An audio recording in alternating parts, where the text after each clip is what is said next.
বিশ্বজুড়ে অ্যালোভেরা উৎপাদনের কথা বললে অনেকেরই প্রথমে ভারতের বা আফ্রিকার নাম মাথায় আসে, কিন্তু বাস্তবে বাণিজ্যিকভাবে সবচেয়ে বেশি অ্যালোভেরা উৎপাদন হয় মেক্সিকোতে।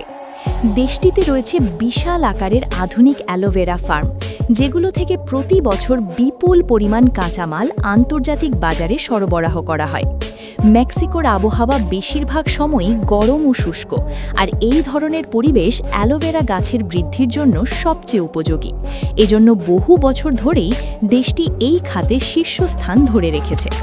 তবে মেক্সিকোর পাশাপাশি ভারত, চীন, থাইল্যান্ড এবং যুক্তরাষ্ট্রেও বড় পরিসরে অ্যালোভেরা চাষ হয়, যেখান থেকে বিশ্ববাজারে কোটি কোটি ডলারের পণ্য রপ্তানি করা হচ্ছে। উন্নত দেশগুলোতে অ্যালোভেরা চাষ করা হয় সম্পূর্ণ পরিকল্পিত ও বিজ্ঞানসম্মত উপায়ে। প্রথম ধাপেই এমন জমি নির্বাচন করা হয় যেখানে পর্যাপ্ত সূর্যের আলো পৌঁছায় এবং পানি জমে থাকার কোনো ঝুঁকি নেই, কারণ অ্যালোভেরা অতিরিক্ত পানি সহ্য করতে পারে না। মাটিতে পানি জমে থাকলে গাছের শিকড় দ্রুত নষ্ট হয়ে যায়। এজন্য জমি প্রস্তুত করার সময় এমন ব্যবস্থা রাখা হয় যাতে পানি সহজেই মাটির নিচে নেমে যেতে পারে। অ্যালোভেরা গাছে সাধারণত বীজ হয় না, নতুন গাছ তৈরি হয় মূল গাছ থেকে। যখন একটি গাছ পূর্ণতা পায় তখন তার গোড়া থেকে ছোট ছোট চারা বের হয়। এসব চারাকে আলাদা করে নির্দিষ্ট দূরত্ব বজায় রেখে সারিবদ্ধভাবে রোপণ করা হয়। এর ফলে গাছ বড় হলেও একটির ছায়া অন্যটির ওপর পড়ে না, কারণ অ্যালোভেরা ছায়াযুক্ত পরিবেশে ভালোভাবে বেড়ে উঠতে পারে না। সাধারণত একটি গাছ পূর্ণাঙ্গ হতে ৮ থেকে ১২ মাস সময় লাগে। গাছ পরিপক্ক হলে এর পাতাগুলো মোটা ও ভারী হয়ে ওঠে। তখন বোঝা যায় পাতার ভেতরে পর্যাপ্ত জেল তৈরি হয়েছে। এই সময় শ্রমিকরা খুব সতর্কতার সঙ্গে বড় বড় পাতা কেটে নেয়। পাতা কাটার পর থেকেই সময়ের সঙ্গে প্রতিযোগিতা শুরু হয়, কারণ দীর্ঘ সময় খোলা বাতাসে থাকলে অ্যালোভেরা জেল জমে যেতে শুরু করে এবং মান কমে যায়। তাই কাটার সঙ্গে সঙ্গে পাতাগুলো ঠান্ডা পরিবহন ব্যবস্থার মাধ্যমে দ্রুত প্রসেসিং ফ্যাক্টরিতে পাঠানো হয়।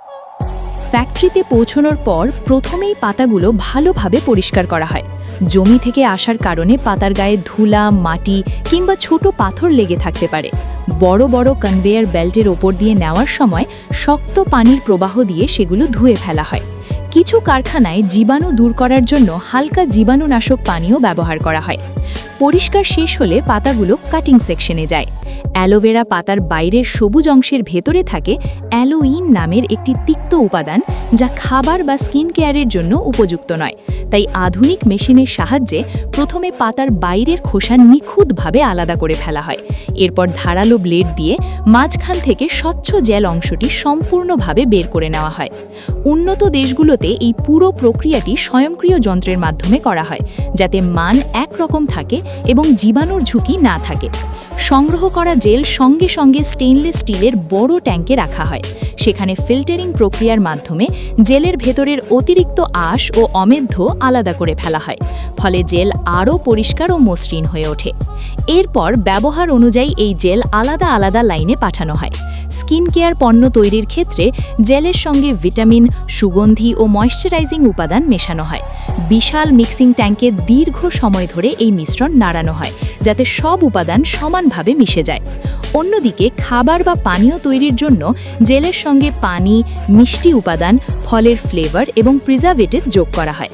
এর মাধ্যমেই বাজারে পাওয়া বোতলজাত অ্যালোভেরা ড্রিঙ্কস তৈরি হয়। কিছু কারখানায় আবার জেলকে বিশেষ স্প্রে ড্রায়ার মেশিনে পাঠানো হয়। এখানে উচ্চ তাপমাত্রার বাতাস ব্যবহার করে জেলের ভেতরের পানি শুকিয়ে ফেলা হয় এবং অবশিষ্ট থাকে খাঁটি অ্যালোভেরা পাউডার। এই পাউডার ওজনের দিক থেকে হালকা, সংরক্ষণ সহজ এবং দীর্ঘদিন ভালো থাকে।